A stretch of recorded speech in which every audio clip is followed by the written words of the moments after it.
Jésus t'appelle. Et quand tous tes espoirs s'enfuient, viens donc goûter à cette eau de vie. Jésus t'appelle.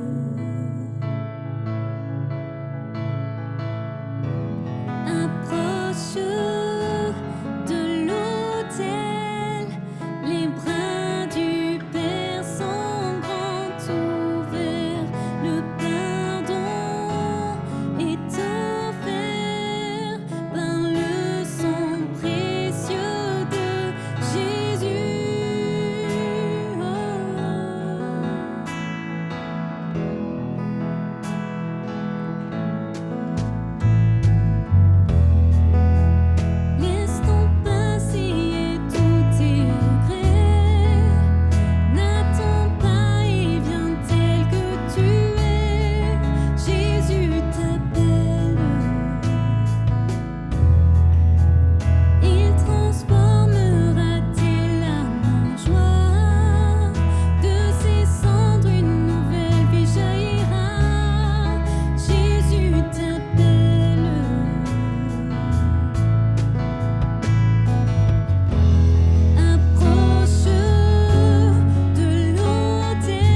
Si la lune me glace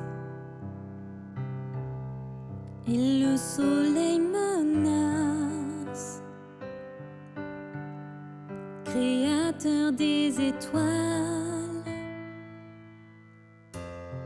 mon secours est en toi. Si mes larmes ruissellent et que mon pas chancelle, créateur de la terre, mon secours est en toi.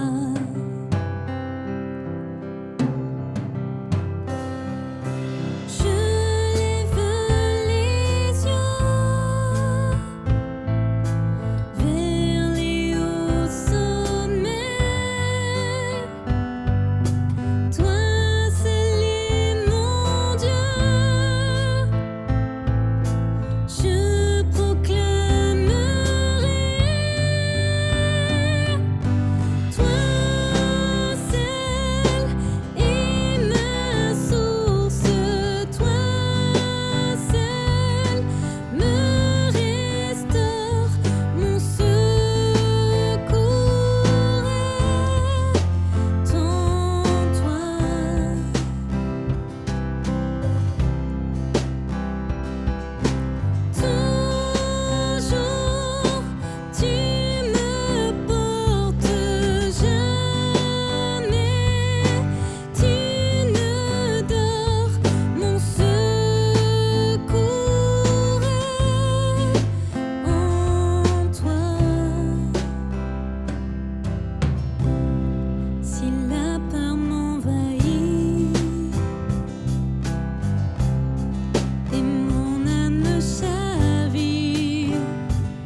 majesté. Tout l'univers proclame ta grandeur.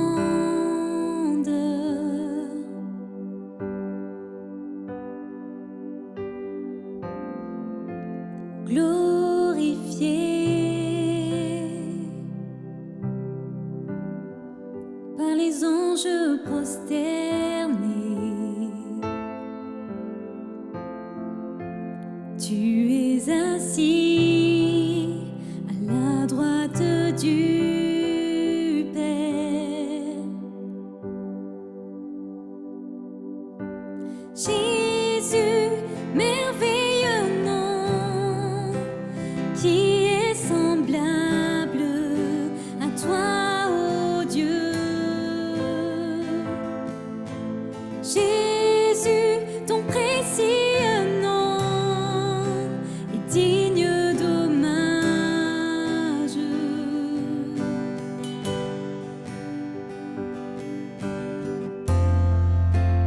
Captivé par l'éclat de ta beauté, nos voix s'élèvent pour te rendre gloire.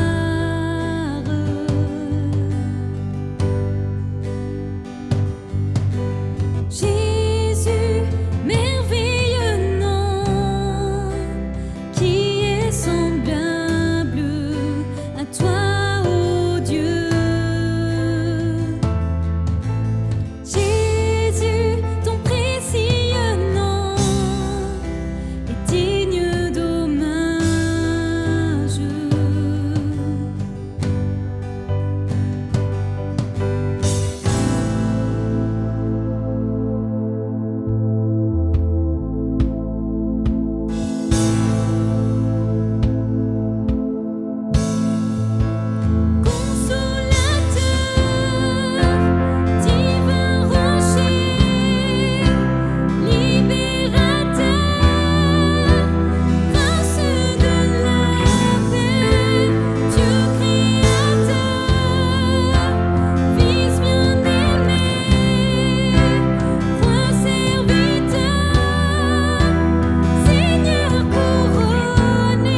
Voilà, très heureux de nous retrouver ce matin pour notre culte du dimanche 22 mars.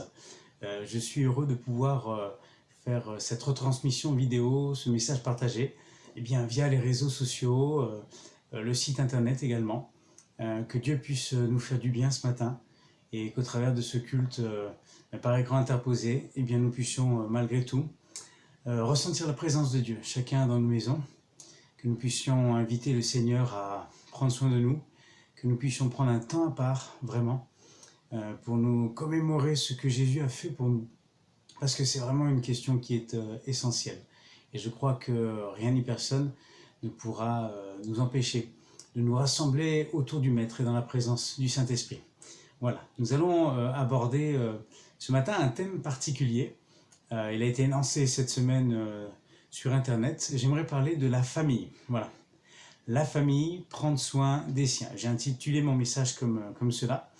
Et vraiment, j'ai eu à cœur de partager avec vous ce thème de la famille, de prendre soin des siens et de nous retrouver en famille. Alors, il est vrai qu'en ce moment, les circonstances font que nous nous retrouvons de manière forcée, les uns avec les autres, souvent de fois en famille, les parents avec les enfants. Et je me suis posé cette question, est-ce qu'on ne pourrait pas tirer profit de cette situation pour pouvoir nous retrouver en famille et nous faire du bien en famille? Je repensais à des textes bibliques et cette notion de famille qui est vraiment très importante, puisque je crois que véritablement que c'est une institution biblique. Quand on considère la parole de Dieu, Dieu va dès les premiers temps avec Adam et Ève, leur expliquer, leur donner cette bénédiction, soyez féconds et multipliez. Il le dit à Adam et à Ève, le fait d'avoir une descendance est une bénédiction. Le fait d'avoir une progéniture, le fait d'élever ses enfants et de voir les enfants de ses enfants est une bénédiction. C'est ce qui sera dit à Job aussi, quand il sera rétabli dans son état au chapitre 42, quand il verra ses enfants sur plusieurs générations. C'est une vraie bénédiction. C'est pourquoi je crois véritablement dans ce que la parole de Dieu nous dit et dans cette promesse de l'Éternel envers chacun, envers quiconque entendra le beau message de la parole de Dieu. Dieu veut te bénir avec la descendance qu'il te donne. On retrouve cette pensée aussi avec la famille de Noé. Souvenez-vous bien, c'est dans la Genèse, lorsque Noé va à l'écoute du Seigneur, va mettre en place un chantier, un projet gigantesque, celui de construire un bateau, une arche dans laquelle il abritera une paire de tous les animaux, de toutes les espèces vivantes qui existent sur la terre. Et par là aussi, Noé va trouver grâce aux yeux du Seigneur. Alors que la méchanceté s'est répandue sur la terre, alors que le péché est à son comble, Dieu va infliger une sentence. Et il va vouloir éradiquer tout ce qui s'y trouve. Et il va reconnaître en Noé, son serviteur, un homme qui a trouvé grâce à ses yeux. Et cet homme-là va être divinement averti de ce que Dieu a projet de faire. Et Dieu va lui dire, voilà, je veux te sauver toi et ta famille. Si on lit en Hébreux, au chapitre 11 et au verset 7, on peut lire dans la parole, c'est par la foi que Noé, divinement averti des choses qu'on ne voyait pas encore, et saisi d'une crainte respectueuse, construisit une arche pour sauver sa famille. C'est par elle qu'il condamna le monde et devint héritier de la justice qui s'obtient par la foi. Saisi d'une crainte respectueuse, divinement averti, il construisit une arche pour sauver sa famille. On sait qu'il a sauvé les espèces animales dans l'arche, mais ce détail relevé dans Hébreux chapitre 11 au verset 7 nous rappelle que dans ce projet de Dieu, Dieu avait aussi le but de sauver Noé et sa famille, afin que l'espèce humaine puisse perdurer et puisse repartir de nouveau. On voit par là qu'il y a une véritable nécessité de prendre soin des siens. Et c'est mon premier point ce matin, la nécessité de prendre soin des siens. Ce n'est pas une option, je le crois, que de prendre soin des siens. D'autant plus que Dieu en a fait une bénédiction pour nous. Dieu nous a bénis par notre descendance. Je crois que si c'est une bénédiction, comme tout trésor, tout cadeau qui nous est fait, eh bien il faut pouvoir en prendre soin. Il faut pouvoir bénéficier de ce cadeau qui nous est fait. Et je crois que c'est une vraie nécessité que de prendre soin des siens. Ainsi parlant, on voit que Noé, dans l'arche, a sauvé toute sa famille. Et nous, par nos attitudes, nous avons, en tant que parents, pères, en tant que mères aussi, on a besoin de prendre soin de ses enfants et de les amener dans la bonne direction. On souhaite que nos enfants se portent bien. On souhaite pour eux le bonheur, on souhaite qu'ils aillent le plus loin possible. Aujourd'hui, il reste encore des objectifs qui sont honorables que de voir ces enfants réussir, que ce soit de manière professionnelle, sentimentale, que de les voir vivre longtemps, heureux. Tout ça, ce sont des souhaits que nous pouvons formuler pour nos enfants. Et c'est important pour nous de prendre soin de ceux que Dieu nous a donné. Et comme pour Noé, eh bien, qui construisit l'arche afin que sa famille soit sauvée, entre autres, eh bien, il y a là un rappel de Dieu pour nous que nous avons besoin de prendre soin des nôtres. Alors, il est certes que dans toutes les familles, le format, la constitution de la famille telle que la Bible nous l'enseigne peut parfois, malgré tout, nous amener à des heurts, à des difficultés, à des combats, à des luttes, et parfois aussi générer certaines formes d'angoisse et de tristesse. On peut être confronté à un fils qui renie ses parents, qui quitte la maison, qui part en fracas. On peut être confronté aujourd'hui à des choses terribles telles que les déchirures dans un couple, les séparations. On voit des enfants qui souffrent de ces événements-là. Et aujourd'hui, pour toutes ces raisons-là, eh bien, il est plus que nécessaire de prendre soin les uns des autres au sein de la famille. Voyez ? Et on a cet exemple du fils prodigue qui quitte la maison de son père. Jamais eu de mésentente particulière, le texte ne nous le dit pas, mais en tout cas, l'un des fils, eh bien, le plus jeune, souhaite prendre sa part d'héritage et de partir.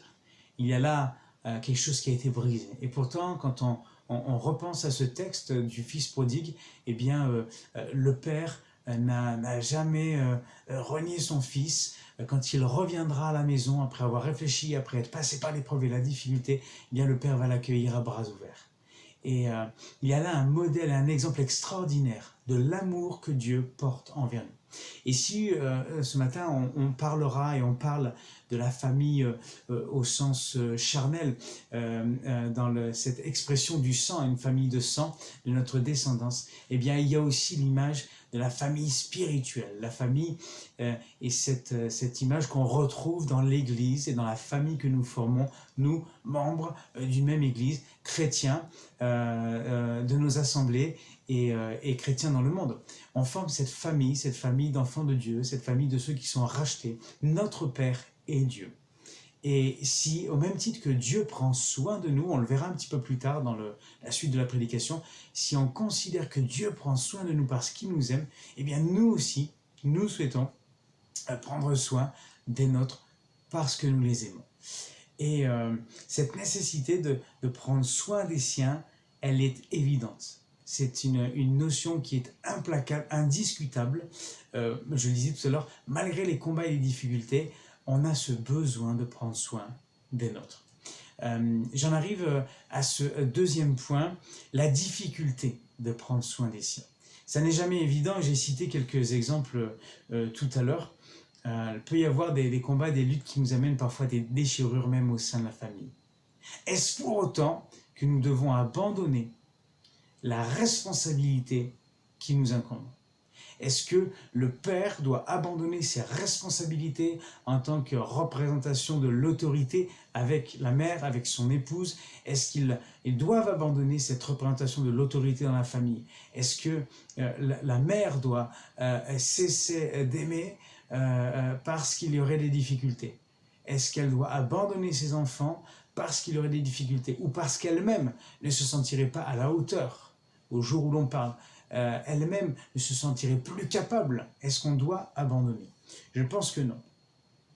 Je peux citer un exemple toujours pour rester sur Noé. C'est dans Genèse au chapitre 7 et au verset 11. La Bible nous dit qu'en l'an 600 de la vie de Noé, le second mois, le 17e jour du mois, en ce jour-là, toutes les sources du grand abîme jaillirent et les écluses des cieux s'ouvrirent. La pluie tomba sur la terre 40 jours et 40 nuits.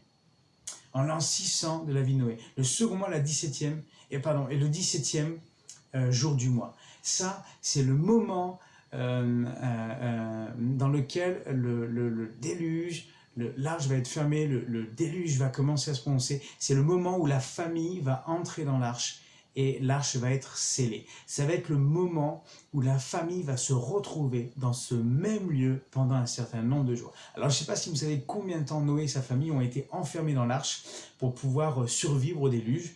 Mais justement, quand on fait des calculs, il suffit de lire un peu plus loin dans Genèse au chapitre 8 au verset 13 à 16. L'an 601, le premier mois, le premier jour du mois, les eaux avaient séché sur la terre. Noé ôta la couverture de l'arche, il regarda, et voici la surface de la terre avait séché.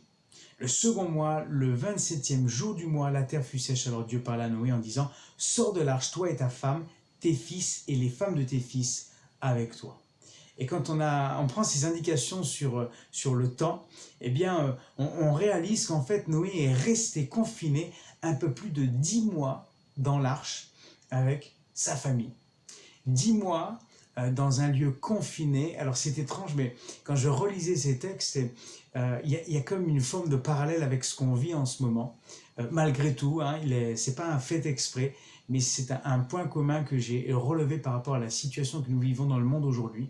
Eh bien, avec ce confinement qu'on peut vivre, vous et moi, avec nos familles, nos enfants, probablement pour ceux qui en ont, eh bien, il y a une proximité qui va avoir lieu. On va être enfermé un certain nombre de jours dans un lieu plus ou moins étriqué, pour d'autres un peu plus spacieux, mais on va être quand même confiné dans le même endroit. On va donc vivre dans un même lieu, il va y avoir une certaine proximité, et la proximité, elle est bonne, elle nous encourage à communiquer, à tisser des liens, à créer, à échanger. Mais quand ça ne va pas, comment je fais ?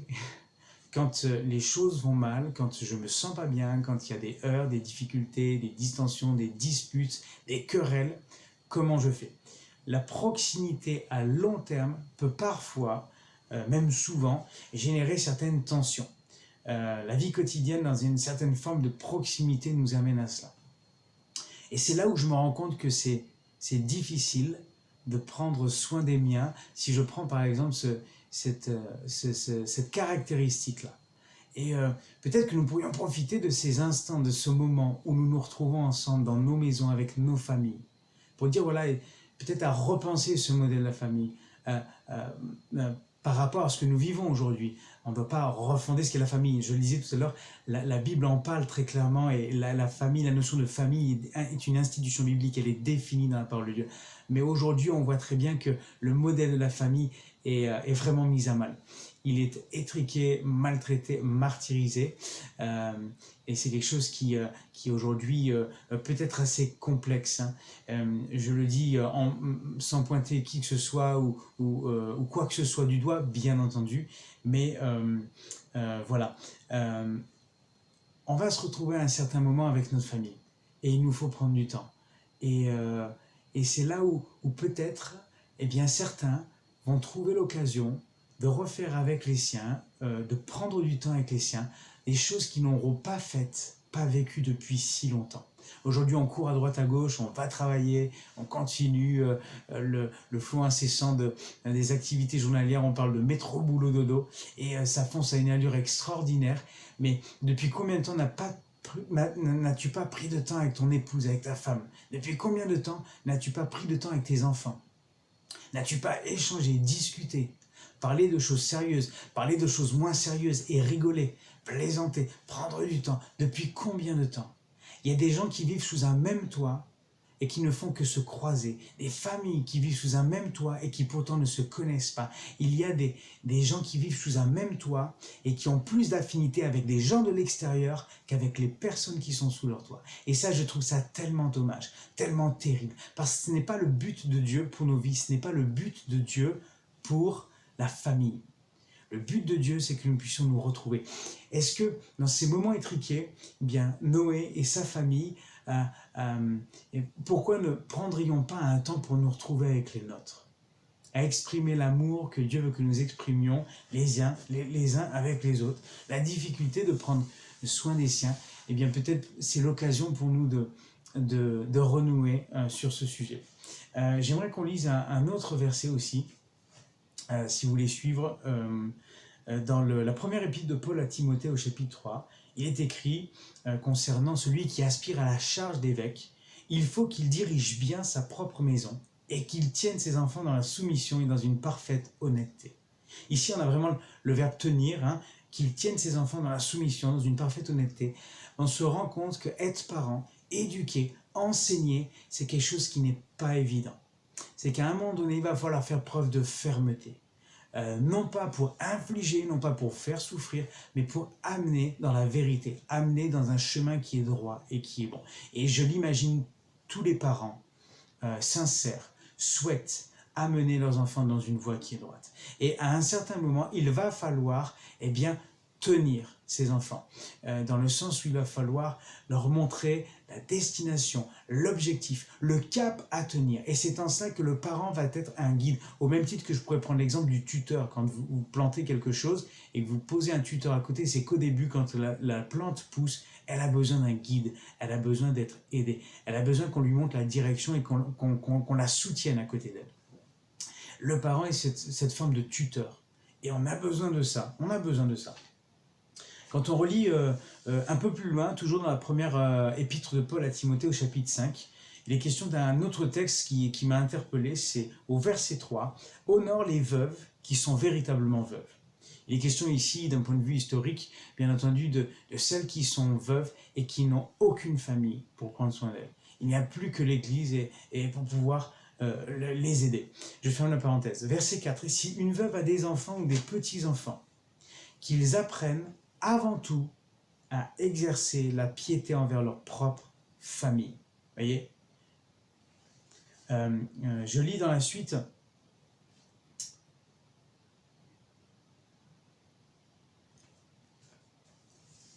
Oui, c'est ça. Excusez-moi. Si une veuve a des enfants ou des petits-enfants, qu'ils apprennent avant tout à exercer la piété envers leur propre famille. Et là, il y a quelque chose d'important, quelque chose comme un héritage à transmettre dans l'éducation, dans le fait de prendre soin de ses enfants. Leur transmettre une éducation, les instruire, ça fait partie de cette manière de leur prouver que nous les aimons. Et ça, c'est important. Que tout ce que nous avons, nous puissions le transmettre à nos enfants. Que qu'on soit croyant ou non, on transmet tous, d'une manière ou d'une autre, les règles de politesse, les valeurs, on essaie de leur transmettre des valeurs pour qu'ils grandissent bien. Mais j'aimerais aller au-delà de cela. Et au même titre que Dieu nous a transmis sa parole, nous devons en tant que parents, et cette fois-ci j'en appelle à la responsabilité spirituelle que les parents ont envers leurs enfants, leur transmettre les valeurs de la parole de Dieu, le message de la parole de Dieu, leur faire comprendre dès leur plus jeune âge que Jésus les aime tout comme il nous aime, que Jésus a donné sa vie afin que eux aussi ils soient sauvés, que eux aussi ils ont une valeur aux yeux de Dieu. Et que si Jésus est allé à la croix, ça n'est pas simplement pour les parents, ça n'est pas simplement pour ceux qui sont adultes, mais c'est pour ceux qui sont aussi enfants. Parce que les enfants sont intelligents et ont cette capacité de comprendre, de recevoir ce qu'on leur enseigne. Au même titre qu'à l'école, on leur enseigne les mathématiques, le français et toutes sortes de connaissances utiles à leur savoir, à leur construction personnelle et à ces échanges sociaux qui peuvent se réaliser au sein de l'école. Eh bien, on a besoin de transmettre la parole de Dieu et son message parce que nous l'avons reçu et eux aussi ont besoin de le recevoir. Et qui de plus apte à faire et à remplir cette mission que les parents. Je crois que c'est quelque chose d'important. Ça n'est pas évident. On sait qu'au travers de l'enfance, de l'adolescence, eh bien voilà, il faut toujours garder le cap. il y a des épisodes qui sont plus ou moins faciles, mais Dieu nous appelle à ça. J'aimerais avancer un petit peu plus rapidement, excusez-moi, pour ne pas être trop long. Il y a un autre point concernant l'éducation, l'enseignement des enfants, c'est Proverbe 13, verset 24, qui en parle. Celui qui ménage sa verge ou son bâton est son fils, mais celui qui l'aime cherche à le corriger. Et ça peut paraître étonnant, et bien entendu, j'aimerais être clair sur ce point-là. Hein. Il n'est pas question du tout dans la parole de Dieu de maltraiter d'une manière ou d'une autre nos enfants. Dieu nous aime, Dieu aime les enfants. On reprend l'exemple de Jésus-Christ qui a dit « Laissez venir à moi les petits-enfants ». Eh bien, Dieu ne veut pas que nos enfants soient dans une insécurité affective, physique et morale. Et les parents ont ce devoir de conserver leurs enfants dans une sécurité affective, physique et morale. Donc, bien entendu, quand il est parlé ici de corriger dans Proverbe 13, verset 24, hein, celui qui ménage sa verge est son fils, mais celui qui l'aime cherche à le corriger, il n'est pas question d'une sanction, d'une punition qui vise à maltraiter l'enfant. Loin de nous, loin de moi cette idée. Mais on peut prendre un autre proverbe pour illustrer ce point-là, c'est le Proverbe 3, verset 12, « Car l'Éternel châtie celui qu'il aime, comme un père l'enfant qu'il chérit. Et il est vrai que quand on aime son fils, et qu'à un moment donné, je me rends compte que ce qu'il fait le met en danger, que ce qu'il pense, ce qu'il réalise peut l'amener dans une souffrance terrible, peut l'amener parfois dans une question de vie ou de mort. Hein. Si je prends un exemple tout bête, hein, si mon fils se met à traverser la rue sans regarder, sans faire attention, je ne vais pas l'inviter avec une formule de politesse à rester à côté de moi sur le trottoir. Je vais lancer ma main, je vais agripper son épaule, je vais le tirer à moi, quoi. Parce que je ne veux pas qu'il lui arrive quelque chose. Comprenez ce que je veux dire ? Et il est normal qu'un père qui aime son enfant, qui chérit son enfant, à un moment donné, sera amené de manière autoritaire, de manière franche, d'exercer son autorité pour conduire toujours son fils, sa fille, ses enfants, dans un chemin qui le préservera et qui l'amènera dans une sécurité physique, affective et morale. On ne permettra pas que nos enfants, qu'il puisse arriver quoi que ce soit à nos enfants. Et là, les parents ont un devoir d'éduquer et d'amener leurs enfants à mémoriser certaines expériences pour ne pas tomber dans l'échec et ne pas vivre des drames dans leur vie. Vous voyez ce que je veux dire ? Je poursuis avec un autre texte biblique, c'est 1 Timothée chapitre 5, mais j'aimerais aller un petit peu plus loin. On était tout à l'heure au verset 4, si une veuve a des enfants ou des petits-enfants, qu'ils apprennent avant tout à exercer la piété envers leur propre famille et à rendre à leurs parents ce qu'ils ont reçu d'eux, car cela est agréable à Dieu. Celle qui est véritablement veuve et qui est demeurée dans l'isolement met son espérance en Dieu et persévère nuit et jour dans les supplications et les prières. Mais celle qui vit dans les plaisirs est morte, quoique vivante. Au verset 7, « Déclare-leur ces choses, afin qu'elles soient irréprochables.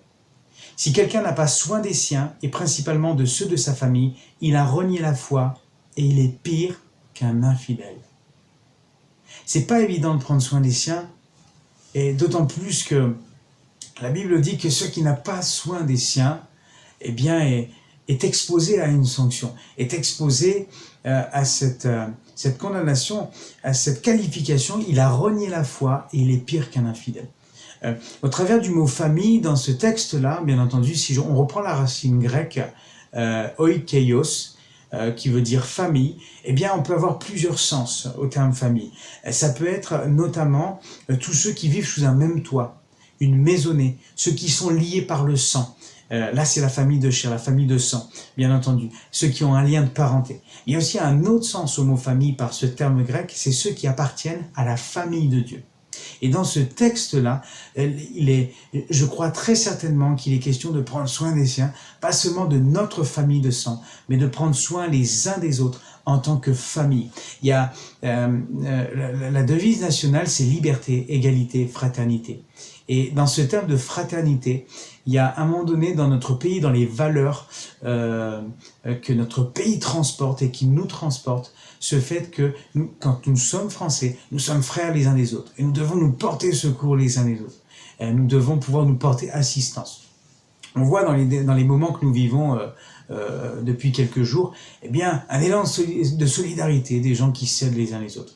Et je pense que c'est une très bonne chose. Dieu nous amène dans la Bible à prendre soin les uns des autres, et c'est aussi au sens de la famille de Dieu, ceux qui appartiennent à Christ, au Seigneur. Quand nous sommes considérés enfants de Dieu, ceux qui ont été rachetés par le Seigneur, ceux qui ont donné leur vie à Dieu, ceux qui ont demandé pardon, si tu en fais partie, tu es appelé enfant de Dieu. Et nous sommes donc tous frères et sœurs d'une même famille. Et nous devons nous porter secours et prendre soin les uns des autres. Vous voyez, je fais une petite parenthèse, encore une fois, par rapport aux événements que nous vivons en ce moment. Nous sommes isolés les uns les autres. Nous sommes dans nos maisons et nous sommes confinés pendant 14 jours, si ce n'est plus. Il nous faut toujours pouvoir prendre soin les uns des autres. Et peut-être que tu connais quelqu'un, eh bien, qui aime Dieu, ou quelqu'un qui est complètement athée et qui ne croit pas en Dieu. Peut-être ce serait le moment de prendre soin et d'appeler et de prendre des nouvelles et de témoigner de l'affection, de témoigner une attention, parce qu'il y a des gens qui ont besoin de ça. Il y en a qui se retrouvent seuls, qui n'ont plus rien, voyez.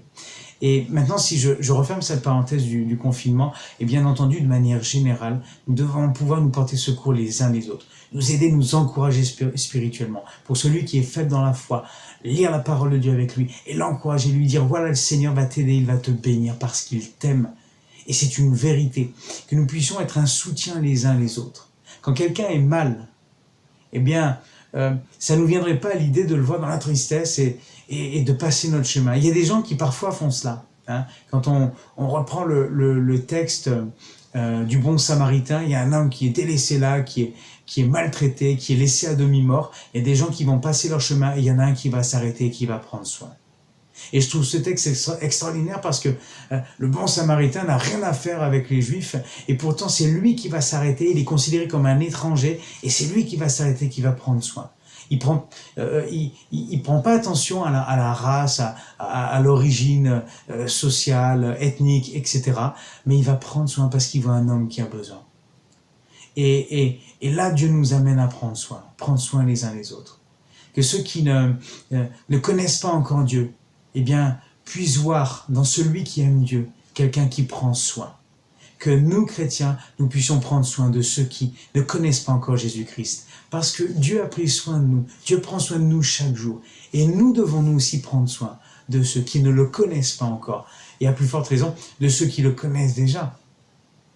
Ça, c'est un point qui est très important. Je poursuis pour terminer ma deuxième partie sur le fait que prendre soin, c'est pas évident, c'est parfois difficile. C'est un dernier verset, c'est Luc 6, verset 31.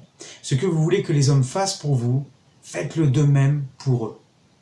Je repensais à ce verset et à cette question qui est primordiale. C'est vrai que si j'aimerais qu'on prenne soin de moi, si j'aimerais qu'on fasse attention à moi, si j'aimerais qu'on me dise des paroles gentilles, qu'on soit gentil avec moi, je ne sais pas ce que vous pouvez désirer, quelles attentes vous pouvez avoir des autres, de votre prochain. Mais la Bible nous invite à pratiquer ces choses-là envers ceux qui nous entourent. Si j'aimerais qu'on soit gentil avec moi, alors je me dois d'être gentil avec ceux qui sont autour de moi. Ce verset veut dire ça, mais je le relisais cette semaine et ça m'a fait penser à autre chose vis-à-vis des enfants, de la famille et des siens.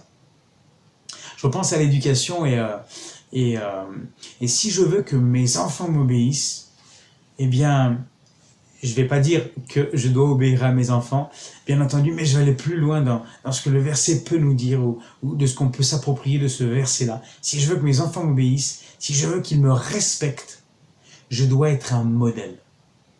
J'attends de mon fils, de ma fille, qu'il soit poli, qu'il soit droit, qu'il obéisse, qu'il agisse rapidement, qu'il fasse preuve de gentillesse, qu'il s'exécute. Mais si moi, je ne suis pas là pour lui montrer le modèle, de qui va-t-il tenir le modèle?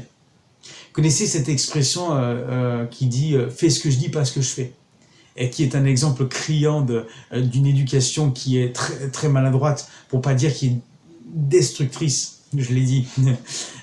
Il nous faut pouvoir demander, mais en même temps être le modèle. Si je veux que mes enfants m'obéissent, qu'ils me respectent, je dois être un modèle. Je dois agir devant eux comme j'aimerais qu'ils agissent devant moi. Je repensais à cela et je ne peux pas montrer à mes enfants, je prends des exemples qui peuvent être concrets dans les familles, une dispute, une tension qui éclate au sein de la maison.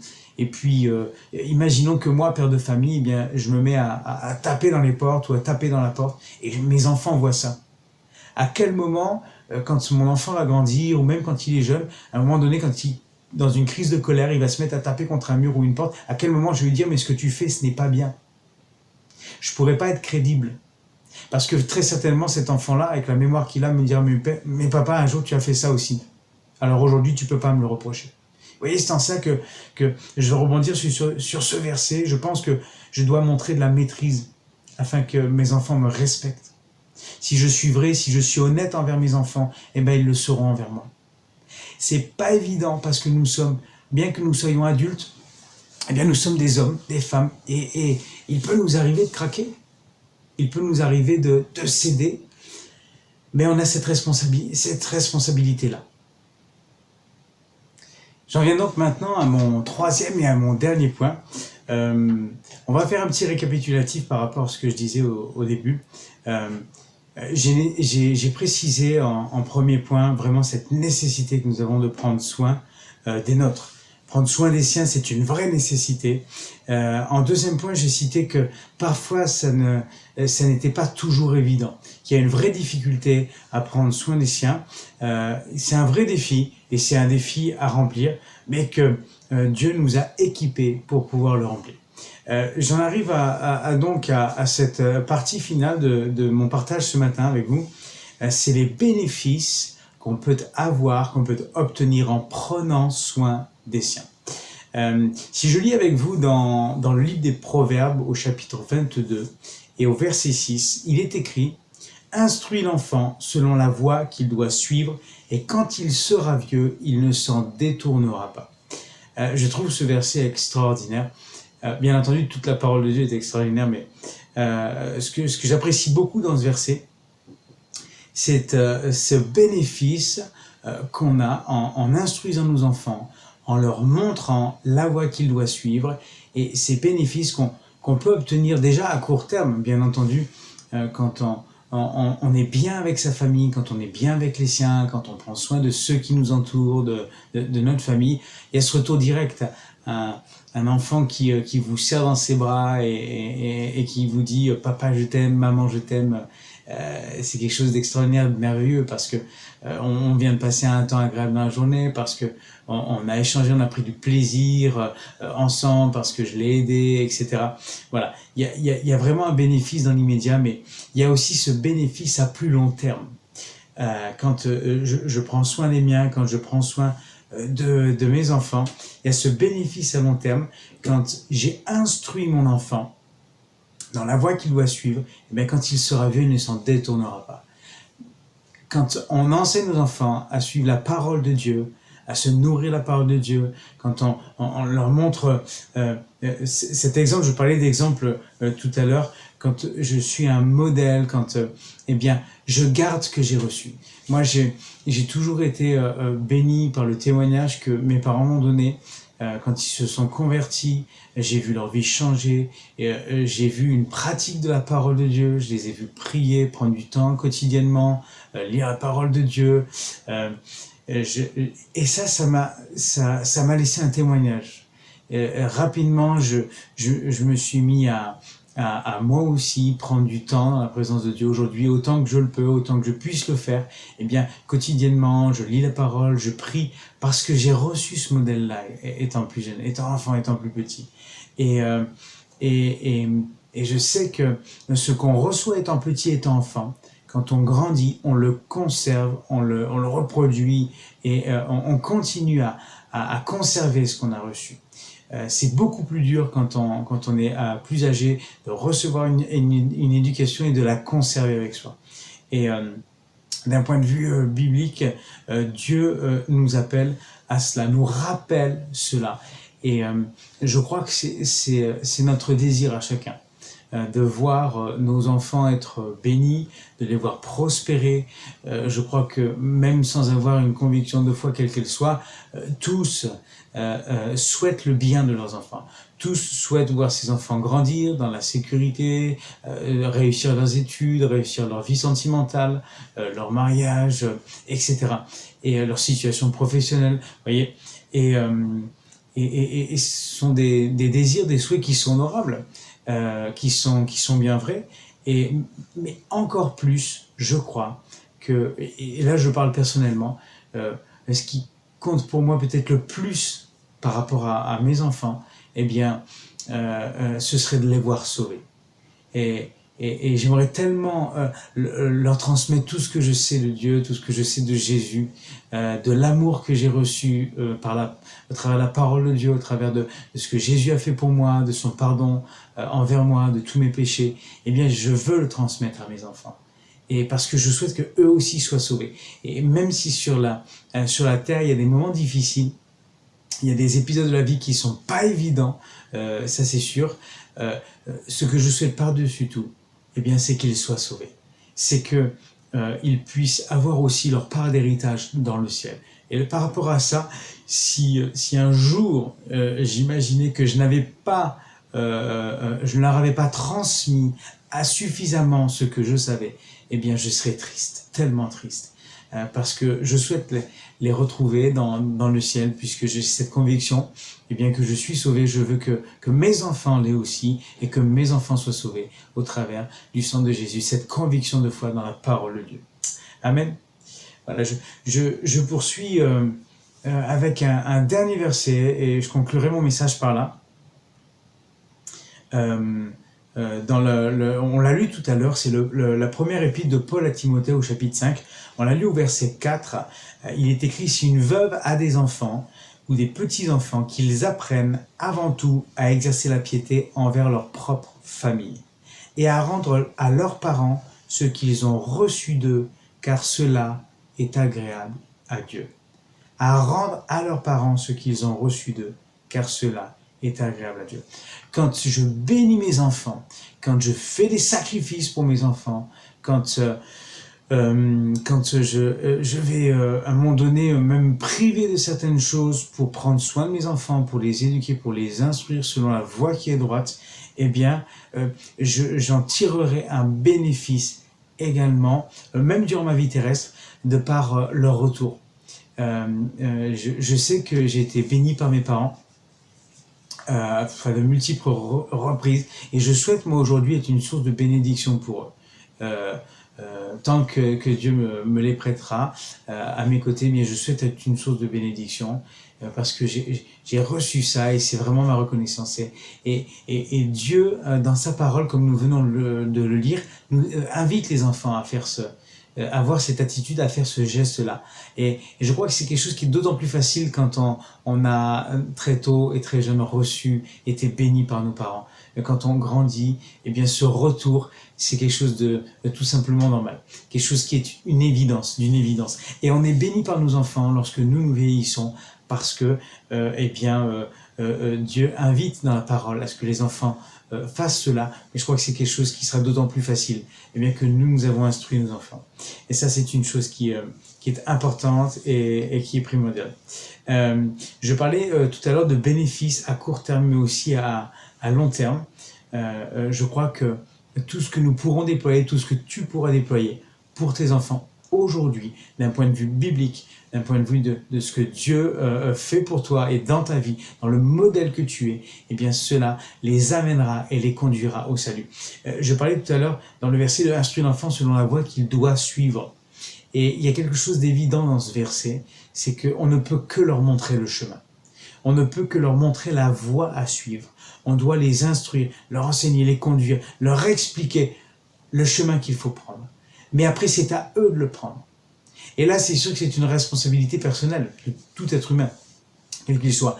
Mais en instruisant notre enfant, on a cette conviction, et je crois, cette confiance dans le Seigneur que, ayant reçu le bagage qu'il faut, ce qui est nécessaire, eh bien, ils suivront la voie qu'on leur a montrée au regard de la parole de Dieu.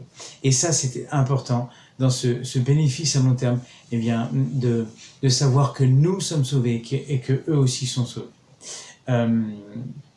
J'aimerais terminer avec un dernier exemple et quelque chose que j'ai vu à la télévision il y a quelques mois récemment, une publicité qui m'a profondément choqué, très certainement qui a pas dû choquer grand monde, parce qu'il faut pouvoir s'attarder peut-être sur le message ou le sens de cette publicité, mais peut-être certains auront remarqué la même chose que moi.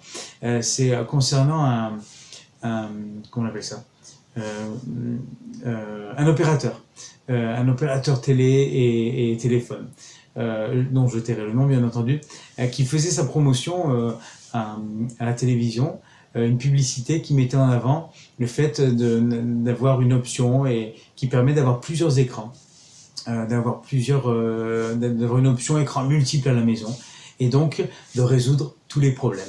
Voilà, parce que la famille ne s'entend pas, parce qu'ils se disputent au niveau du programme, parce qu'ils sont tous dans la même pièce et qu'à un moment donné, voilà, il y a des tensions. Eh bien, la publicité mettait en avant le fait que d'avoir 4, 5 écrans partagés sous le même toit, ça permettait à chacun de se connecter selon son souhait et à son gré, soit à jouer à son jeu en ligne, soit à regarder une vidéo ou un film, soit à écouter la musique. Chacun dans sa pièce, chacun dans son lieu, chacun reclus dans son coin. Et lorsque j'ai vu ça, j'ai été profondément choqué. Je me suis dit, quel message on transmet aujourd'hui aux familles?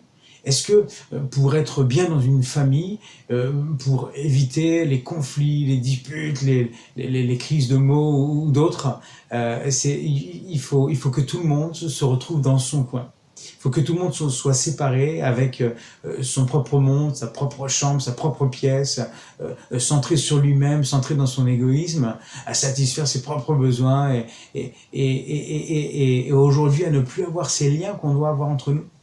Ces liens que les parents doivent avoir entre eux, que les parents doivent avoir avec leurs enfants et inversement. Et je trouve ça terrible. Terrible parce que c'est pas c'est pas ce que Dieu a voulu pour nous. C'est pas ce que Dieu a voulu pour la famille. C'est pas ce que Dieu veut pour notre unité.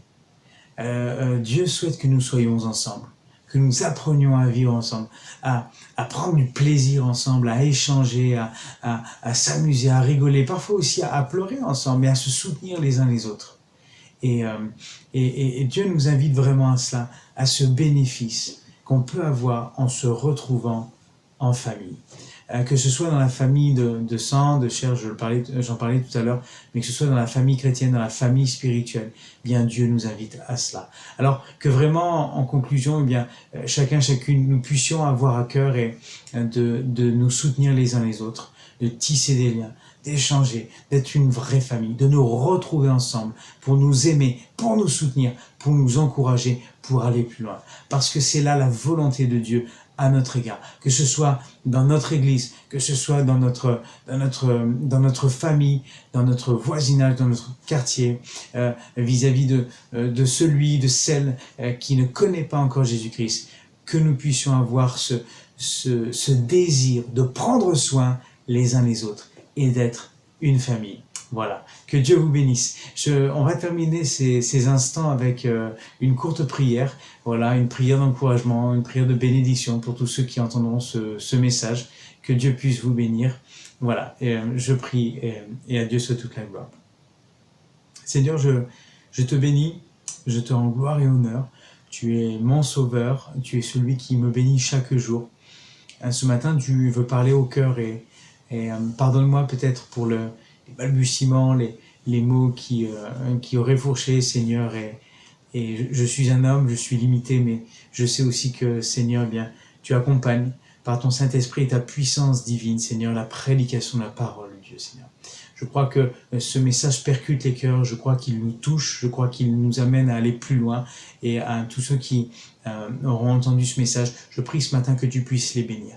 Peut-être certains se retrouvent dans ces situations qui ont été évoquées, ces tensions familiales, ces difficultés, peut-être c'est au sein d'église aussi, c'est au sein de la famille de Dieu, que sais-je encore, Seigneur, toi qui connais les cœurs et les vies, je prie de tout mon cœur que tu puisses bénir, Seigneur, chacun de celles et ceux qui entendront ce message, que vraiment tu puisses travailler, que tu puisses donner à chacun une belle journée, que tu puisses permettre à chacun de vivre des temps de paix, des temps de joie, des temps de bonheur au sein de leur propre famille, Seigneur. Et si c'est quelque chose qui n'a pas été vécu depuis des semaines, des mois, peut-être même des années, eh bien, viens guérir les familles, viens guérir les cœurs. Amène-nous à être unis, amène-nous à tisser ces liens forts qui nous permettent ensemble d'avancer, Seigneur mon Dieu. Que vraiment la parole de Dieu soit au cœur de nos familles, que la prière soit notre ciment, Seigneur, qu'elle nous permette d'avancer avec cette vision, cet objectif. C'est le salut de chacun d'entre nous, de ceux que tu nous as confiés, Seigneur, de les amener dans la lumière et du témoignage que nous pouvons porter les uns envers les autres. Que ton nom soit béni, que ton nom soit glorifié. À toi toute la gloire, Seigneur, au nom de Jésus. Amen. Voilà. Que Dieu vous bénisse. On se retrouve très certainement bientôt pour de nouveaux moments de partage. Ayez une belle journée et n'oubliez pas, Dieu vous aime.